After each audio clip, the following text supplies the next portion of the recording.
Good evening. Welcome to our show, which is called Thames Speaks on Sky 711.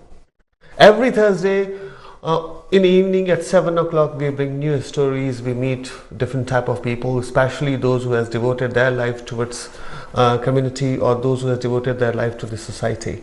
Those who has got vision, those who want to bring a change in society. So every week we meet different type of people. Today we have a special guest. Our special guest, he is an elected member, he is a councillor, and he is one of the most successful politician in particular area, and he is a strong member of Conservative Party.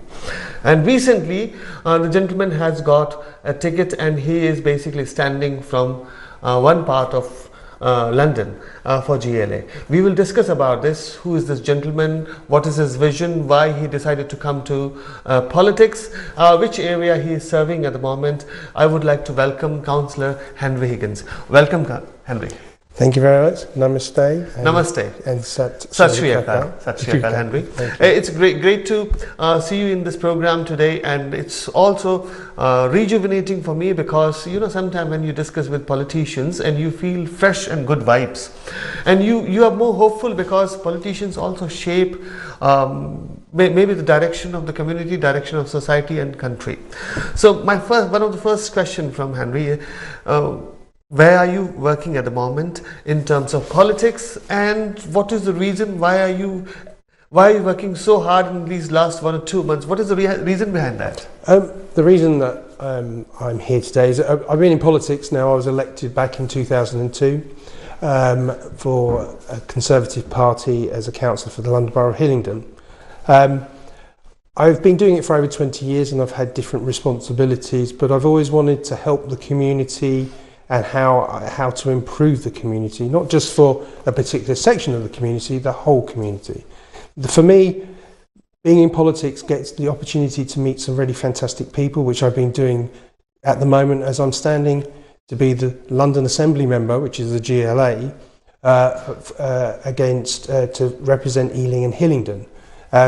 This is very close to my heart, because Ealing and I've worked in Ealing and I live in Hillingdon for over 34 years.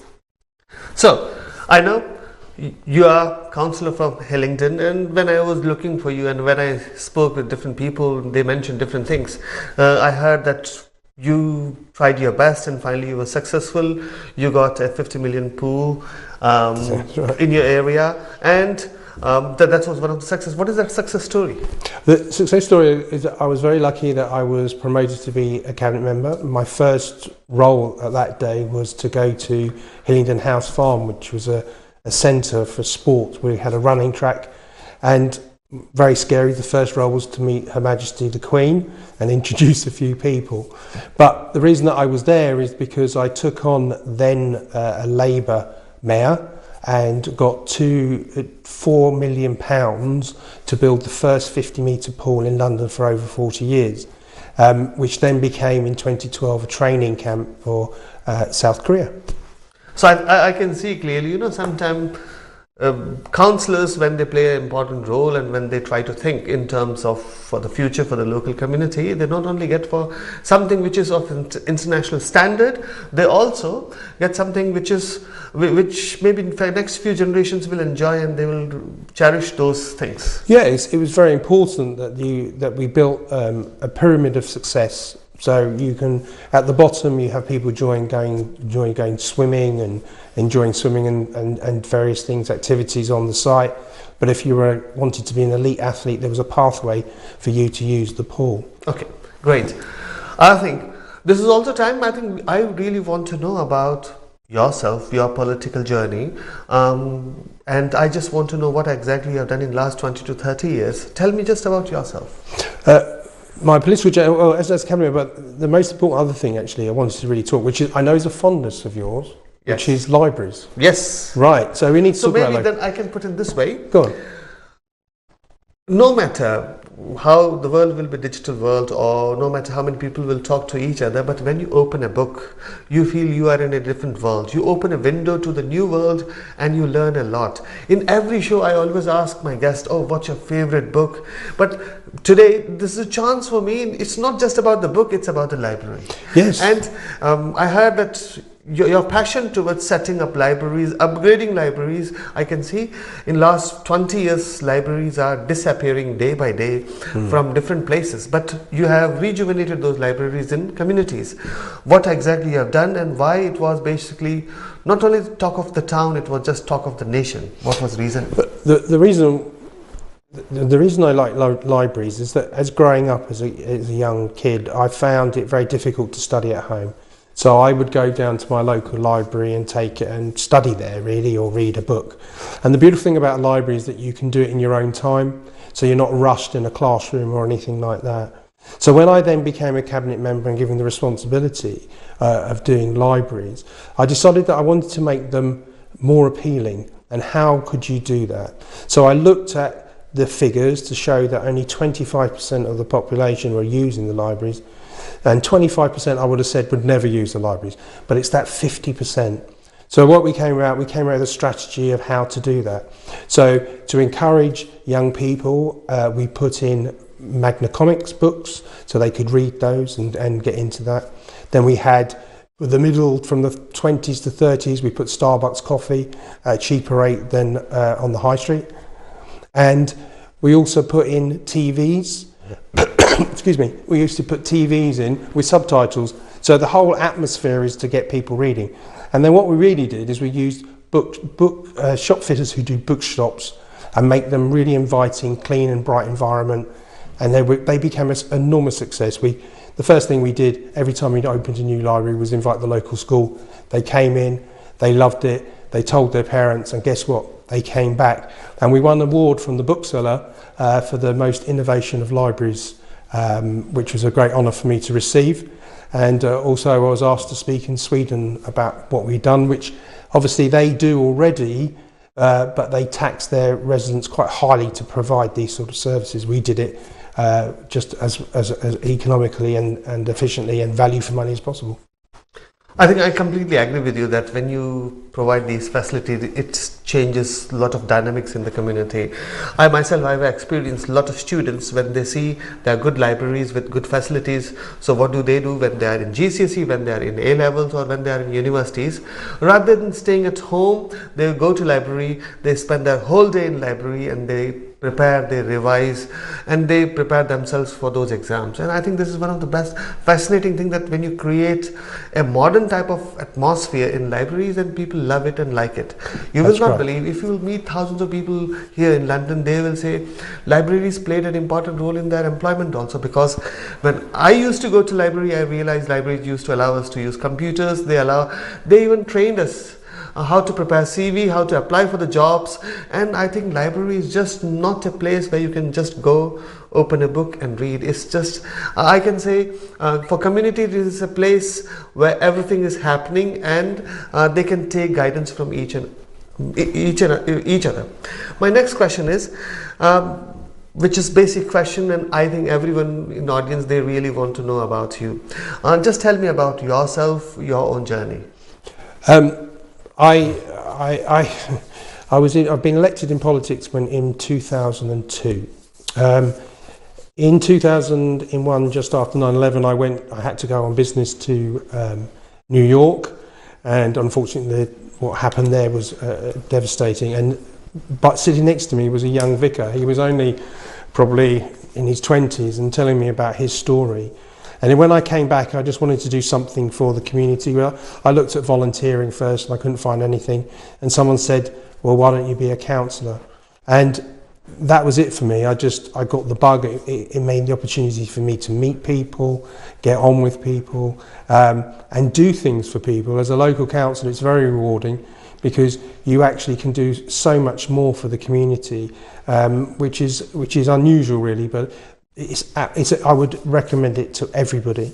And I had various roles. I'm currently a planning chairman at the moment, but I also was a cabinet member, which we've just explained earlier what I was doing in that road.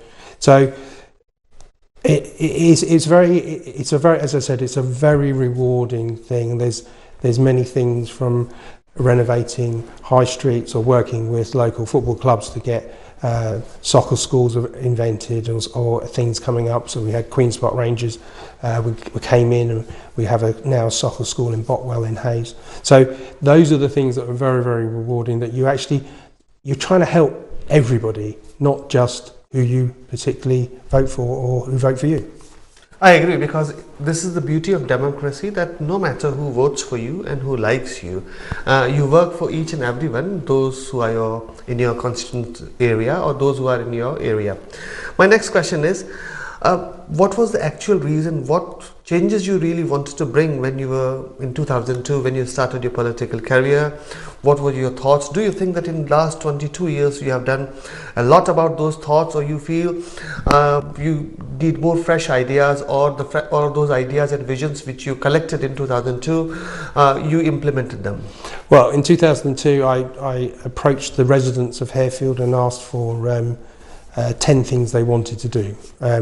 The boundary changed in 2 years ago, so then I moved to Northwood, but I delivered 9 out of 10. So that was what I achieved to do. And what I think, I always think there's never enough you can do. There's always something to do, whether it's helping a guide hut, trying to find funding for that, or the pavements where someone has tripped up that you want to get them resurfaced. It's never stopping, and that's the reason that I've decided that I wanted to stand for the London Assembly, because I want to do some positive things for London. I find London is a bit sad at the moment, and we really need to get it working and moving it back to what it used to be. So I don't think you can ever stop thinking. I think there was a lovely story about Charlie Chaplin, that he was doing his last film, and he was doing a scene, and all his right-hand men, they were all laughing, but he always had young children in there doing the stunts with him, and this child wasn't laughing. So he went over there and he sat down and said, "Why are you not laughing?" He said, "Because it's not funny." And he said, instead of Charlie Chaplin, can you imagine Charlie Chaplin, how important he was in the scene? He turned around and said, "Well, tell us what to do." So he told him what to do, and he did it. And I think that's what it is. I think it doesn't matter what age you are, you can still give to people and help people. That's what I try to do. I fully agree, because when you get fresh ideas from the local residents, when you get ideas from the people, definitely then you have a motto, you have an intention to deliver to those issues which residents has raised.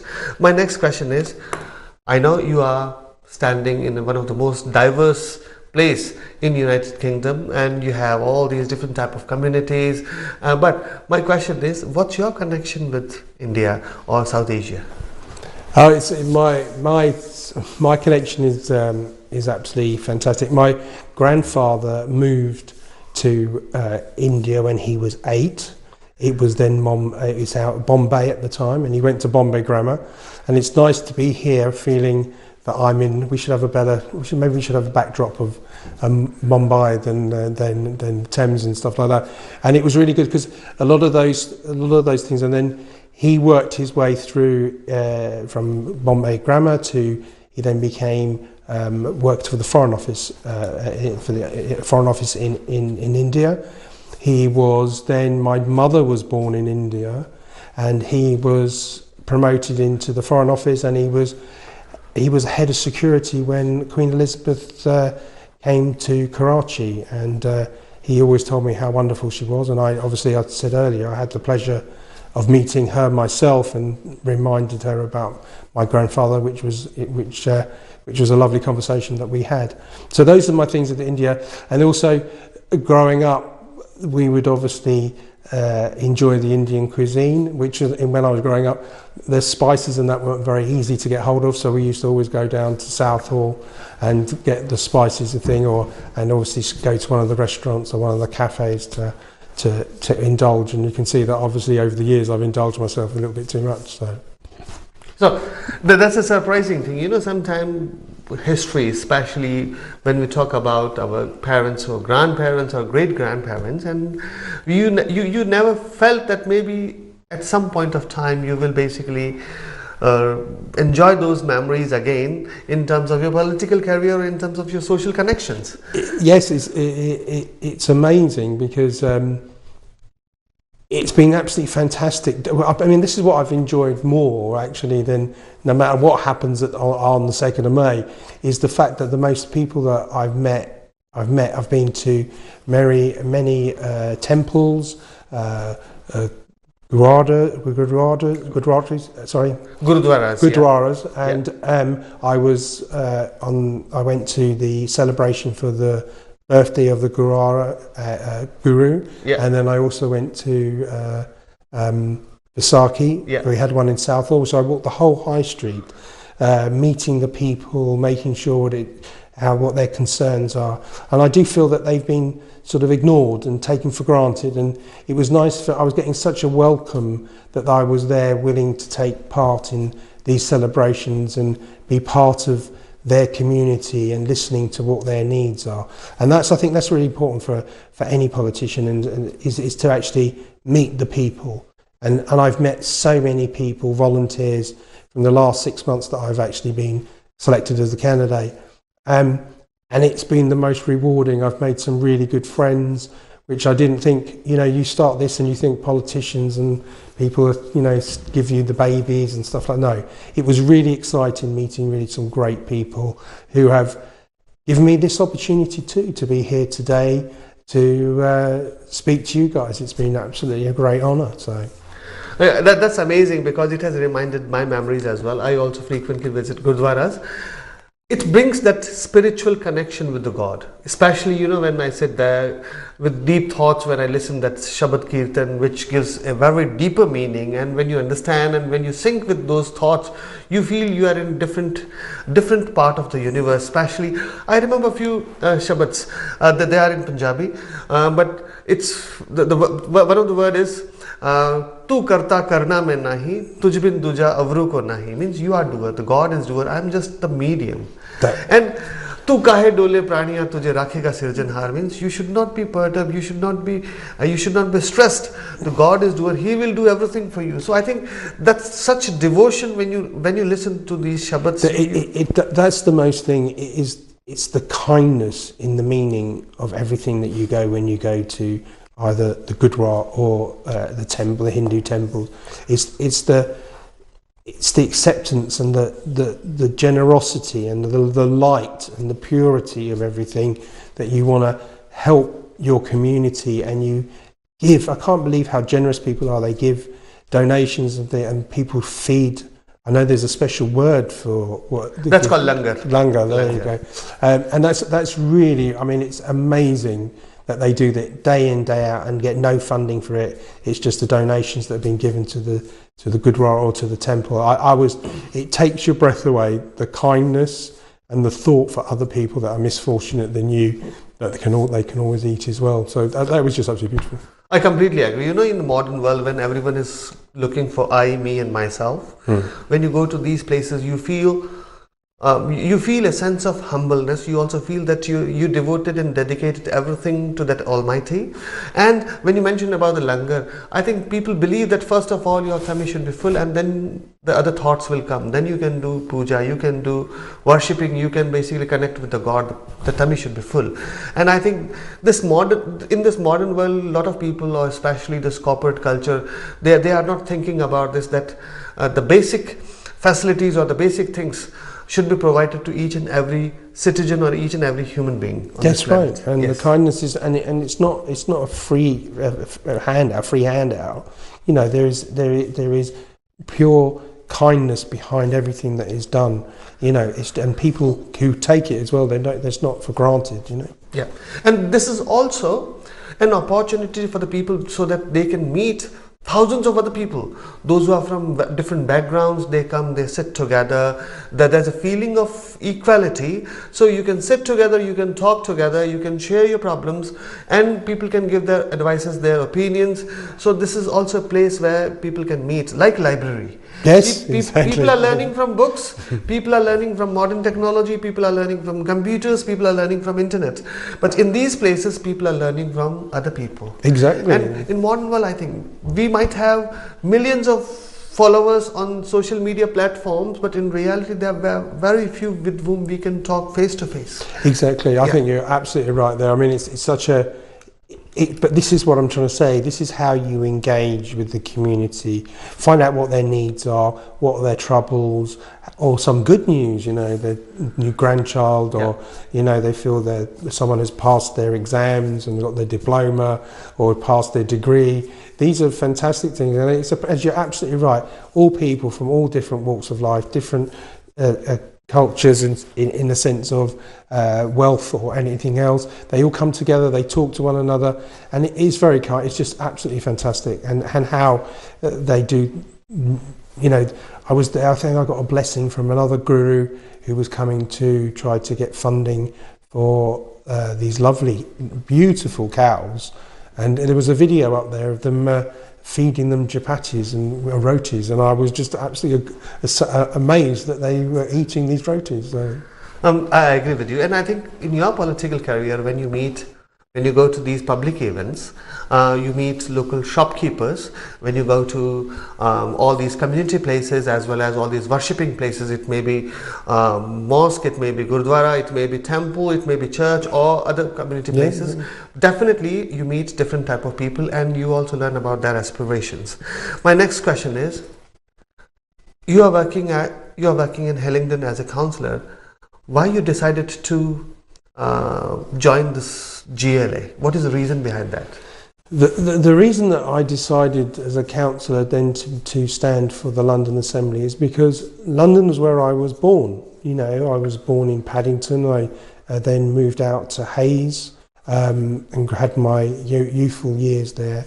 And then I moved back to London and did my college education and stuff like that. And then I worked there. I raised my family, got married and raised my family there. But London has changed, and it's not changed for the better, it's changed for the worse. And the reason is that I felt that the city that I used to love is being destroyed, and I need to somehow, how can I help to change that motion of what is happening in London? We have a ULEZ scheme, which is, I don't know whether your viewers will know what ULEZ is, but ULEZ is a tax on motorists for driving their cars in London if they're not compliant. Now, that sounds really good, and we introduced that for central London, and there was a good reason for introducing it in central London, because the public transport system is very, very good. But as you come out to where we are now, we're in Wembley, or you go out to Harrow or Hillingdon or anywhere like that, people need their cars not for luxuries, they're for A to B, because the public transport system is not that good. It is good in little areas, but it's not good right across. And if you want to put things like this, you have to make sure that you have the infrastructure in place to make it easy. So at the moment, a lot of our residents are absolutely fed up of these taxes, and this tax is actually affecting the poorest in our community because they can't afford to change their cars, and so they use their cars every day. So they're paying £12.50 a day, which works into thousands of pounds for a whole year. They're saying it was to improve the air quality, but the Mayor of London, his own report said it would do nothing to change the air quality. It'd be minimal change of improving the air quality in outer London, but he still went ahead because it's just about grabbing money and earning something like £700,000 a day in fines, which is a frightening amount of money that if you think about. So that's one of the main issues as well that I stood for. Also, crime in the UK, especially in London, is up. It's up in very, very, very a lot of areas, from burglaries 31%, sexual offences is 43%. There's been 1,000 deaths of knife crime under this mayor's watch. This needs to stop, and it's getting closer in our outer boroughs. We've had a stabbing now in Southall, we had one the other day in Northwood Hills, and this is just unacceptable. And the lack of policing, because he refuses to invest in it, is what's really crippling London. Because that's the key. If London feels safe, people want to use it. I completely agree with you, but we also want to talk about the previous thing which you mentioned, and I think each and every citizen, especially those who live in London, they know about it, that in the name of purification of air, or maybe improvement of air quality, when we pay ullage, I think a lot of people, especially when this in the economic turmoil which is going on worldwide, I can see people are not able to afford new cars, and when they are paying £12.50 per day, this is not a practical idea. And I think maybe the government or maybe the GLA should think about it. The mayor should think about it, that how can they help those people, those who are not able to change their cars. I'm not talking about those people who are having 5 to 6 cars in their houses, those who are spending 100k or 200k or 500k on the cars. I'm talking about those people who are having a basic car, who wants to go from place A to place B. Second thing which I feel sometime in the name of maybe improvement of X, Y and Z, I can say maybe in the name of improvement of road safety, I have seen even very smallest lanes, bus lanes, where they will fit camera and councils will extract money from local citizens and local residents. I have hundreds of examples. I don't want to name it at the moment on TV channel, but I have hundreds of examples. The length of the bus lane is just maybe 3 meters or 2 meters, and if you check the data, how much money that camera has made, it's astonishing. Means I feel the local area or the local council should rethink about it. These are issues where they make money in the name of safety, security, improvement and other things, but that's not the real reason. The real reason is people feel they want to grab as much as possible money from the people. We will talk about other issues also, that why he decided to contest this election, what is his vision, what are his thoughts after the break. Wait for us on Sky 711.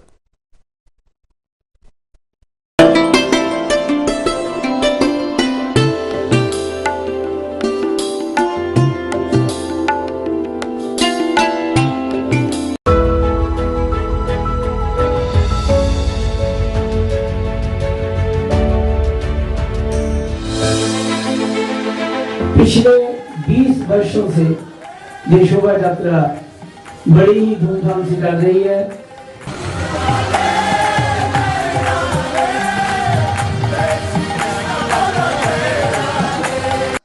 ये जो हम मानते हैं कि सीधे आदमी को लोग काटते, वो काटने का हिसाब हमारा हिसाब है।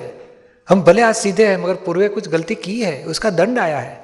कोई गुनहगार नहीं है, हमें दुख देने वाला संसार में कोई है भी नहीं। श्री अयोध्या धाम, जो कि वैकुंठ का हृदय कहा जाता है, आज अत्यंत प्रफुल्लित है।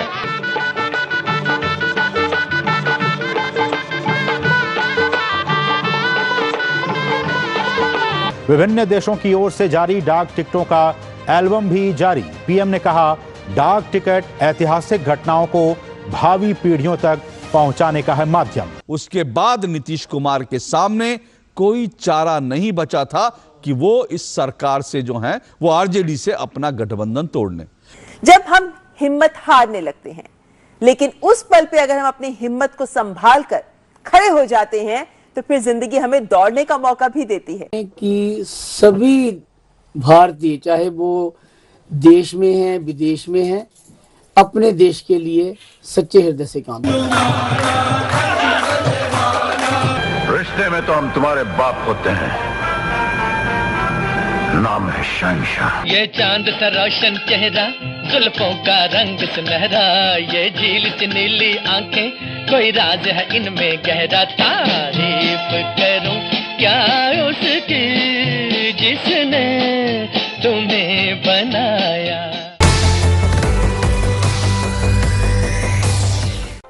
थेम्स जंगलों से निकलकर और राजप्रसादों से किस्से और षड्यंत्र लेकर चुपचाप सागर में विलीन हो जाती है। उसकी खामोशी में दफन है कई राज, कई पॉजिटिव स्टोरीज कि लोगों ने और समाज ने इस देश को वापस क्या दिया। उन सब किस्सों के साथ हम हाजिर होंगे आपके साथ नए कार्यक्रम थीम स्पीक्स में, आपके अपने channel MA TV, your channel of choice पर। जानिए क्या छिपा है आपकी जन्म कुंडली में, कैसे ले सकते हैं इससे लाभ, कैसे आप आगे बढ़ सकते हैं अपने जीवन में, क्या है रुकावट, आने वाली रुकावटों को कैसे आप रोक सकते हैं, और सबका एक ही कारण और एक ही साधन, वो है जन्म कुंडली। आइए और बात करिए मेरे साथ हर फ्राइडे दोपहर 12 बजे only on MA TV। UK और यूरोप में बसे भारतीयों के समाचार, तीज त्योहार, सुख दुख के किस्से और कहानियां, परंपरागत, महत्वपूर्ण मुद्दे और आप बीती, इन सभी को संजोकर मैं राजनंदिनी शर्मा आपके लिए ला रही हूँ वीकली राउंड अप। अगर आप मुझे अपने इवेंट्स और प्रोग्राम्स में बुलाना चाहते हैं तो आप या तो मुझे फोन करें या ईमेल करें। तो देखना ना भूलिएगा आपका अपना प्रोग्राम आपके अपने चैनल पर हर सोमवार रात 8 बजे। No drama, no exaggeration, just the truth. A complete news bulletin. MATV brings you Darshan News at 7 a.m., 11:30 a.m., 8 p.m. and 11 p.m. News the way it should be.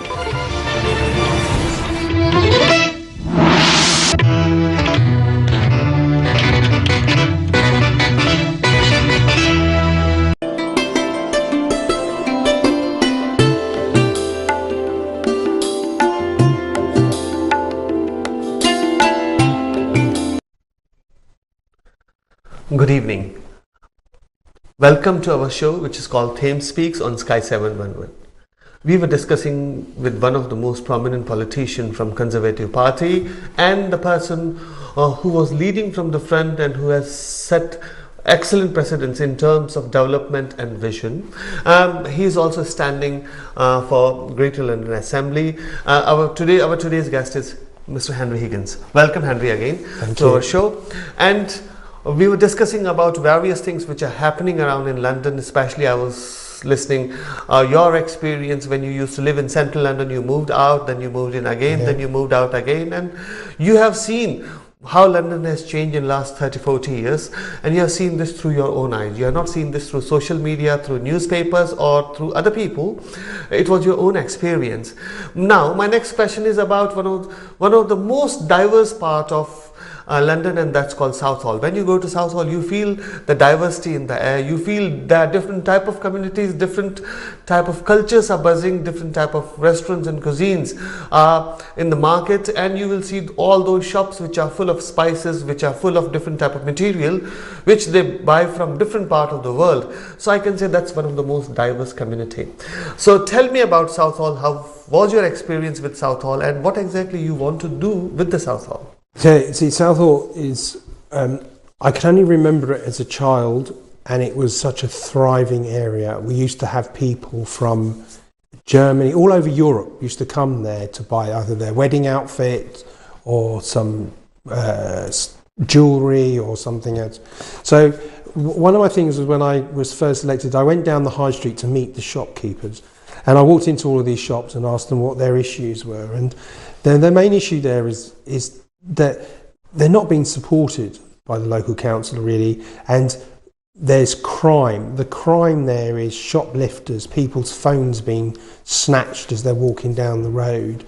There's not a toilet on the high street, so people, can't visit there as much as they would like to and spend the whole day there. And the high street is dying. They closed the local police station down as well, and it's just an area thriving with crime after a certain time. But that high street used to be so busy till about 10 o'clock at night. It's so sad. So one of my things was that I want to get that high street back. I want to get the communities, and I want to get the shopkeepers feeling that they can invest in there and do good business there and get things. But this all stems from one thing. It's about crime. So it's about getting proper borough policing in those type of areas where we can meet a community, Bobby, walking down the street, knowing the shopkeepers, knowing the people. That is a greater deterrent for policing. And if you get that, you get more of a vibrant community, and more people feel safe and they want to come out and eat in the evening. It used to be, as you said, it was in the day they were shopping, and in the evening they were going to the restaurants, and there's so much fantastic restaurants from South Asian food to Southern Indian to Pakistani food to everywhere. It's such a diverse place to eat, and it was a great experience to be there. But it just feels a bit sad, and and businesses are it's very thing. I'm a businessman myself. That's always I've been, and business footfall dictates business.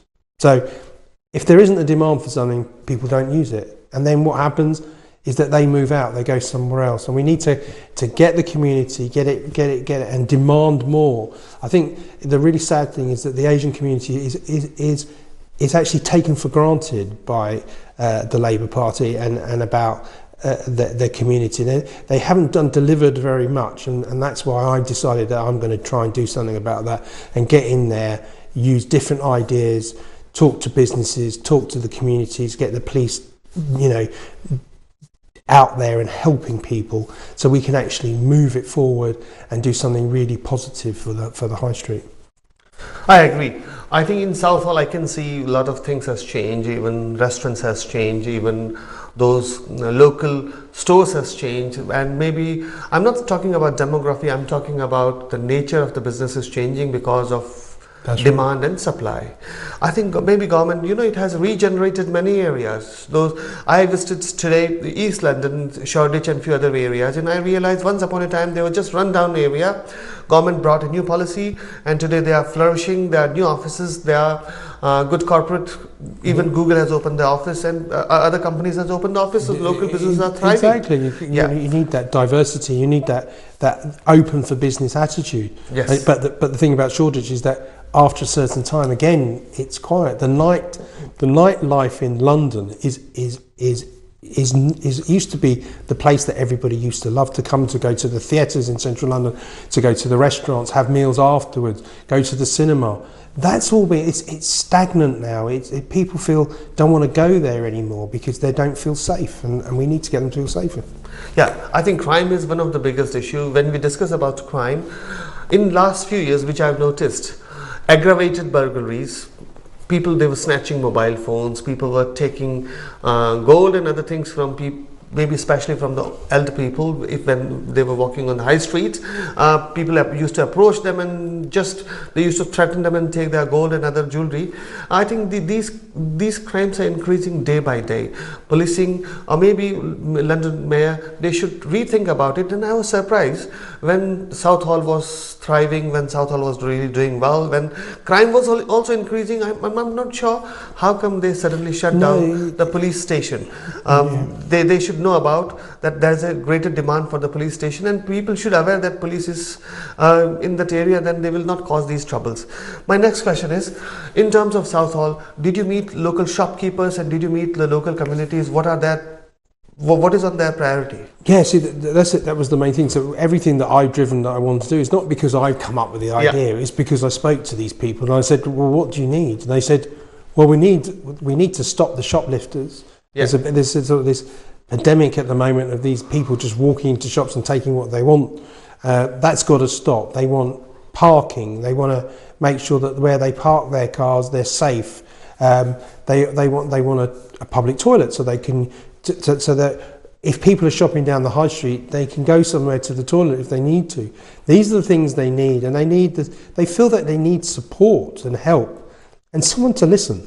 Yep. And that's the main thing for me, is that I went out there to listen. I can't guarantee that I'm going to make everything perfect or anything right, but I'm there for them. I'm there to look to the community, see what their needs are, and if there's something I can do, I will do everything in my power to do it. I agree. My next question is, it's about, when we discuss about all these issues, all these problems, it's maybe about economic problems, it may be about inflation, it may be about poverty is rising, even food supply for the people, those who are homeless, food supply for the people, those who are having families but they have no support, and crime and other things. Definitely Conservative Party is in power, and Conservative Party is in power from last so many years. What do you think, as a senior member of Conservative Party and as a staunch believer in Conservative Party policies, what do you have to say about it? I'm a member of the Conservative Party, whether I'm senior enough, maybe about my age. I believe in very simple conservative values, which is very important, which is, I believe that low taxes, I believe in good public services, I also believe that we should have a good education, you should have the money that you put in your pocket, you spend it on what you want. I don't believe, that these fundamental core things like buying a nice home, buying a nice car, maybe sending your children to private school or sending them getting them tutors for their education so that you know in the future. Those are real conservative values in my view, that you want to look after your family but you don't want interference from government. And that's where we've got to, maybe we've lost a little bit of way, but I believe that those are the things. Because I think, and it's also very easy to criticise a party that's been in power for a long time when they've had so many setbacks from their time in power with COVID or with the war in Ukraine, which has caused many problems, and it stunted the economy, and Brexit as well was another thing. But we're doing good deals with India now, we're doing good deals with America and Australia. These are the right things to do. We're doing the right things. We just need the time for them to show that they are the right things. I agree. Sometimes I know people talk about local issues, sometimes people talk about international issues, but at the moment I can feel people, those who are in communities, they are more concerned about their local issues. People are worried about potholes, people are worried about NHS and healthcare, people are concerned about place in the school or maybe quality of the school education, people are concerned about their jobs and maybe salaries and how much saving they are making on daily basis or maybe on monthly basis, because they are feeling that if they are getting X amount of salary, they have to spend on Y amount, which is higher than their salary. So people are concerned about this. So what do you have to say about these day-to-day issues which each and every citizen is facing, especially those who are from lower income group? Yes, but this is, we go back to the first question that we had a few minutes ago, is that ULEZ. And you're in a cost of living crisis. Why would you want to put that on the burden of our residents at this present moment? It is a pointless exercise which is just costing them more money and worried. And the next scheme that he's thinking of is pay per mile, which is even more frightening. It means that any vehicle you drive, you'll have to pay a penny per mile or whatever. And so it's just, these things are very frightening. And the whole point is that we need to help people. We don't need to give them extra burden to find extra money for these type of taxes when they need their cars, as I said earlier, to get to A to B, to take their children to school, to do the basic things in life. Without the proper transport system in place, without the correct funding to replace their cars, and all of these things are not happening. And we need to, people are struggling in day-to-day life to feed their families, pay their energy bills, and we just need to help them at this time, which we're trying to do. But these extra taxes, which are just a money grab because someone is inefficiently not running the London properly with a £21 billion budget. I'll say that again, £21 billion budget, that he can't even balance the books and underfunds the police officers. He gives money for people going on strike. So he gives them £30 million to stop the strike, where he's underfunding the police and our streets are not safe enough. We need to really look at these things, and these are the most important things we need to do. And that way we can help the communities. We have to help people, and that's what I believe is the right thing to do, and not for the state to interfere, but we need to sort of try to encourage business and get business going again, and people have money in their pockets. Businesses doing well means they employ more people. It's a lovely circle to get involved in. I completely agree with you. I think footfall is needed.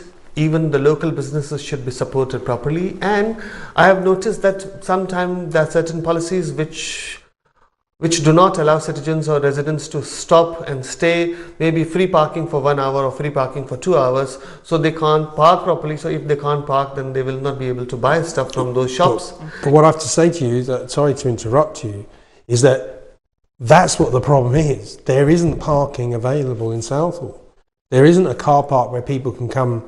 In Hillingdon, we have a fantastic system. We have a stop and shop, so you get half an hour free if you're a resident, and then you can go and do your local shopping and then get in your car and then drive on. Harrow's improved that. And I think this is very important as well, is that the Harrow community have turned around and changed their council from Labour to Conservative.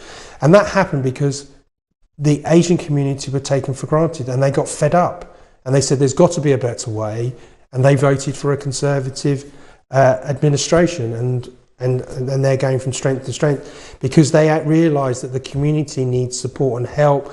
You need to have parking in place. Shops can't survive if there's no parking. You know, houses, you can build tower blocks of houses. If there's no parking, people still need cars. We have to look in a better way of how to do this. It's just unacceptable what's going on at the moment. While you were mentioning about this issue and when you mentioned about housing, I think I just remember houses, building blocks are increasing day by day, high rises are increasing day by day, but I can clearly see they do not have a planning where these, maybe all those families, those who will live in those towers, where those kids will go, where, especially in terms of school or GP and maybe a few other local facilities. And unfortunately, as you mentioned, they have no parking spaces. I think maybe this is also one of the bigger issue for those residents, those who live in the local area. It's important about tower blocks. Obviously, I'm a planning chairman. It's something that I'm very passionate about. We built tower blocks in the 60s. I think it's only just recently that we got rid of them. So why are we building them back again? We know how bad they are, how they cause antisocial behaviour, how they're not good for communities to be so high up, isolated. We need to have good quality housing. We need to also have housing that's for key workers in London, so we can get police officers, nurses, and being able to, and teachers being able to live in the London.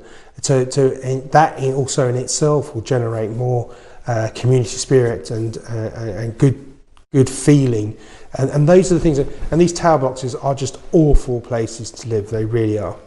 And usually they don't have gardens or amenity area that it's easy for them to go, so their kids can go and play.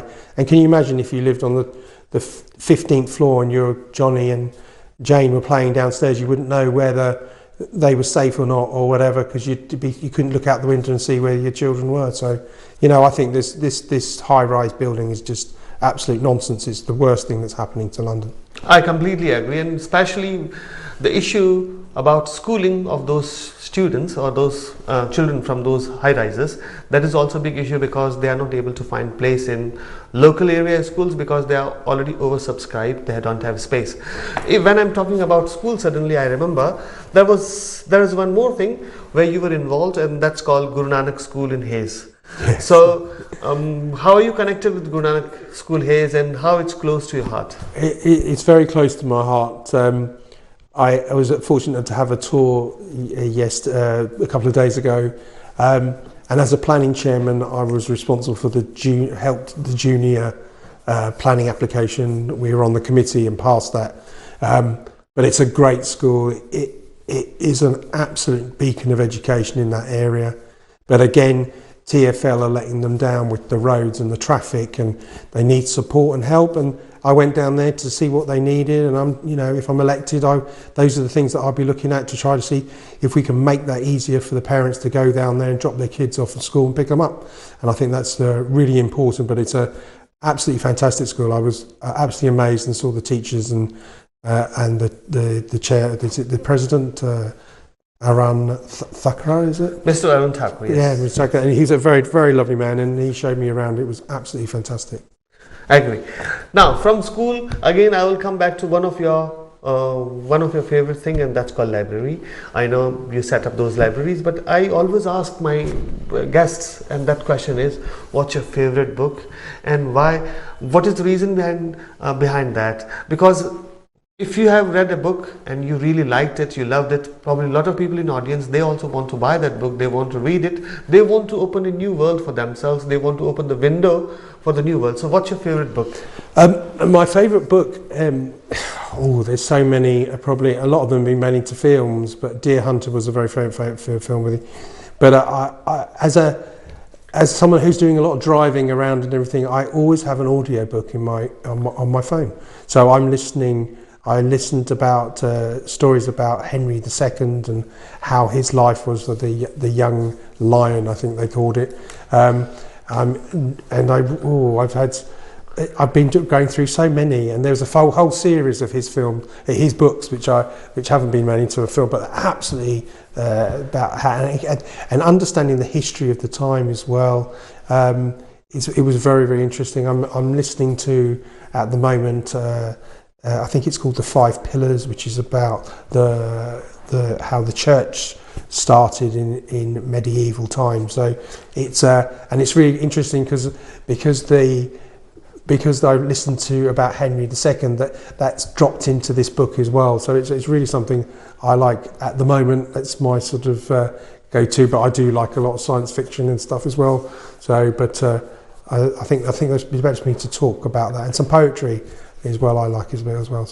So you like great range of books, from science fiction to the poetry to the history from Henry and II. Comics books as well. Comics. I love comic books. I think then it probably, especially all those school children, they love comic books, and maybe they will be your future voters. They should know that which comics you like probably, and it will be a great idea for that. I'm a big fan of Batman, the animated series. I read that when I was a kid, and I've collected them ever since, so I have a good collection. So you love those stories, how Batman helped people. Exactly. Is this the source of inspiration for joining politics, that you love the Batman and you really want to create those scenes again? Yeah, that'd be fantastic, wouldn't it? I don't know how we work in if I started wearing a costume, but no, and I'm sure there'll be loads of jokes of changing that bat into something other letter before it. One of my last question is that tell me in 1 minute why people should vote for you as a GLA candidate. The reason you should vote for me as a GLA candidate, because I'm hardworking and I want to, I have visited so many community areas and worked tremendously hard, and that's not just to get re-elected. That will be something that I will continue to do, and I will represent you. And that's the reason that if you want someone who's there for you, you can have access to, who you can contact and say that this is what we're concerned, this is what we need to help in the community, then I'm your man. So if you want someone who's going to work hard for you and not just take the money and run, then you should vote for me. That's great. Henry, I really loved the topics which we discussed today, wide ranging from potholes to the library, from swimming pool to the crime. I can see, we covered a lot of topics, and as I said earlier, each and every resident is having a lot of expectations from leaders, from the politicians, because they feel that these people will bring positive change in the lives of residents. Exactly. And I wish you best of luck for your election. Thank you. And I hope people loved this conversation. And if you have any feedback, please send us feedback on our Emma TV. We would love to speak to Henry again. And I hope the promises which he has made, maybe after a few years, we can show this video and we can ask what exactly you have done. So thanks a lot. Thanks for joining us tonight, Henry. Thank you. Thank you very much for your time. It's been an absolute pleasure to be here. Thank you.